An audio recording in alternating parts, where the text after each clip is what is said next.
Episode 7 की शुरुआत होती है जब ग्युचोल अपने जख्मों का ट्रीटमेंट करवा रहा होता है। वो ह्वाजिन से गयून के साथ जो हुआ उसके लिए माफी मांगता है, लेकिन जल्दी ही पता चल जाता है कि उसका रिग्रेट बिल्कुल फेक है। बाद में गैंगसियोक ह्वाजिन से मिलकर पूछता है कि ग्यूचोल से मिलने के बाद वह कैसा फील कर रहा है। दोनों फिर ईआरपीबी की मीटिंग अटेंड करते हैं, जहां टीम एक नए केस पर डिस्कशन करती है। तभी एक पेरेंट मिस्टर ली मदद मांगने आते हैं।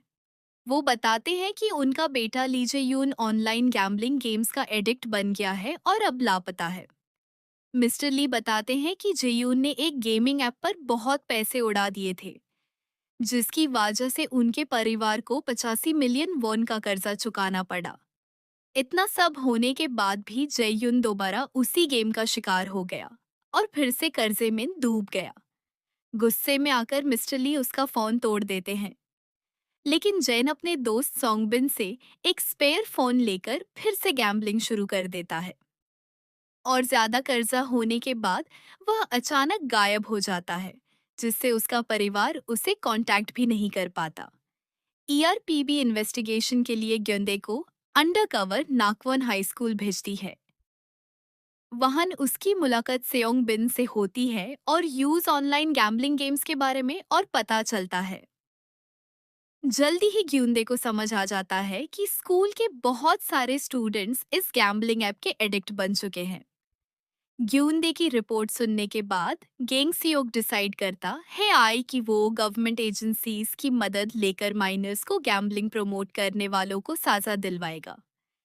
ह्वाजिन गंदे को ऑर्डर देता है कि वो खुद गेम खेलकर सेयोंग बिन के ग्रुप में घुस जाए। सोंगबिन गंदे को अपना रेफरल कोड यूज करके साइन अप करवाता है। शुरू में गंदे काफी गेम्स जीत जाता है और एक्साइटेड हो जाता है, लेकिन धीरे धीरे वह भी गैम्बलिंग का एडिक्ट बन जाता है और बहुत पैसे हार देता है। अगले दिन ग्यूंदे अपनी हार के बारे में सियोंग बिन को बताता है, क्योंकि सोंग बिन लोन शार्क्स के साथ काम करता है। वह गुएंदे को और पैसे उधार देता है, लेकिन पहले ही एडवांस इंटरेस्ट काट लेता है। बाद में गाउंडे ह्वाजिन और हनरिम को बताता है कि कंपाउंड इंटरेस्ट की वजह से 1 मिलियन वॉन का लोन बढ़कर लगभग 45 मिलियन वॉन तक पहुंच सकता है। कुछ देर बाद हानरिम को लोन शार्क्स का कॉल आता है, जो पैसे वापस मांगते हैं। हानरिम उन्हें मना कर देती है और कहती है कि ग्यूंदे के साथ जो करना है कर लो।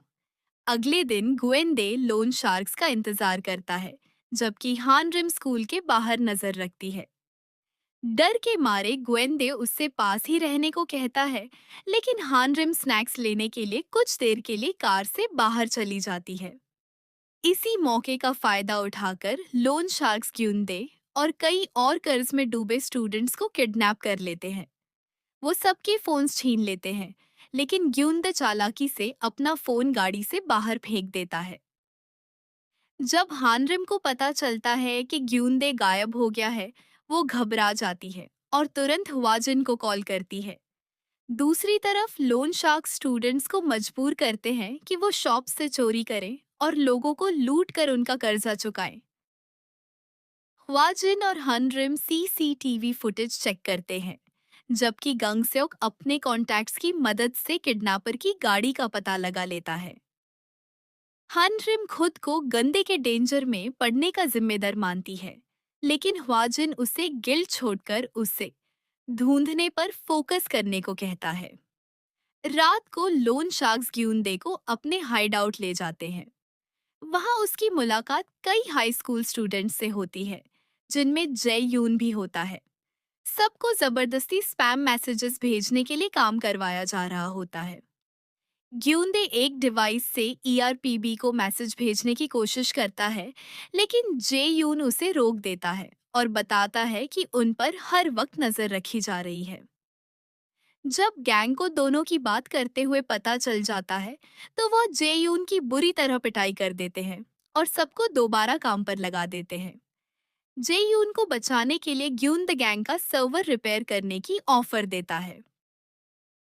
वस की टेक्निकल स्किल्स देखकर क्रिमिनल्स यूज अपने बॉस के पास ले जाते हैं, जो उसे प्रॉक्सी सर्वर सेटअप करने का ऑर्डर देता है। इसी बीच लगातार काम और मार खाने की वजह से जेयून बेहोश हो जाता है। दूसरी तरफ हान रिम सोंग बिन को ईआरपीबी हेडक्वार्टर्स ले आती है। गैम्बलिंग वेबसाइट चेक करते सब वक्त उसे हिडन मॉर्स कोड मैसेजेस मिलते हैं, जो गंदे ने सिस्टम में छुपाए होते हैं।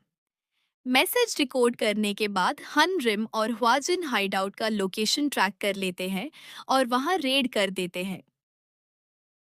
दोनों एक्स सोल्जर्स मिलकर गंग मेंबर्स को हारा देते हैं और हान रिम को ग्यूंदे को सेफ देखकर सुकून मिलता है। हान रिम स्टूडेंट्स के साथ रुकती है, जबकि ह्वाजिन लोन शार्क्स और उनके बॉस को पकड़ने में ऑफिस पहुंचता है। जब गैंग का लीडर भागने की कोशिश करता है, ह्वाजिन उसका पीछा करता है और स्टूडेंट्स और उनके परिवार की जिंदगी बर्बाद करने के लिए उसकी बुरी तरह पिटाई करता है। आखिरकार लोन शार्क्स अरेस्ट हो जाते हैं और जैन को हॉस्पिटल ले जाया जाता है।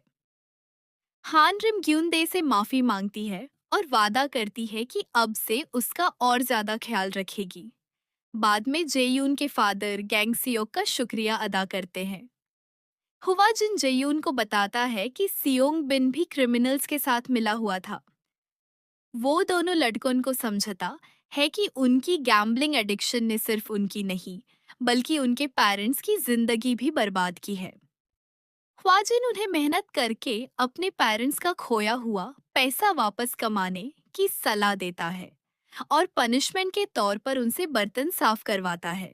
इसी दौरान हानरिम नोटिस करती है कि ग्यूनदे भी गैम्बलिंग की एडिक्शन से पूरी तरह बाहर नहीं निकला है। इसलिए वह उसे काउंसलिंग के लिए ह्वाजिन के पास ले जाती है। बाद में गंग सियोक की मुलाकात अपने पॉलिटिकल राइवल हुआंग गीताए से होती है, जिसकी पॉपुलैरिटी लगातार गिर रही होती है। गीताए इल्जाम लगाता है कि गांग सेओक अपनी मरचू की बेटी गायुन का नाम पॉलिटिकल फायदे के लिए यूज कर रहा है। गंग सेओक जवाब देता है कि गीताए को उसकी चिंता करने के बजाय अपनी पार्टी के उन लोगों की फिक्र करनी चाहिए जो अपकमिंग प्रेसिडेंशियल इलेक्शन से पहले उसकी पोजीशन पर सवाल उठा रहे हैं। ये सुनकर गीताए शॉक हो जाता है और गंगसेओक को गिराने के लिए ग्यूचोल से मिलने चला जाता है। एपिसोड के एंड में गीते और ग्यूचोल मिलकर प्लान बनाते हैं कि गायून की डेथ को यूज करके गंगसेओक के खिलाफ कैसे इस्तेमाल किया जाए। तो दोस्तों, एपिसोड 7 यहीं खत्म होता है। अगले एपिसोड में कहानी और भी डेंजरस होने वाली है। वीडियो पसंद आई हो तो लाइक, सब्सक्राइब और शेयर करना मत भूलना। Thanks for watching.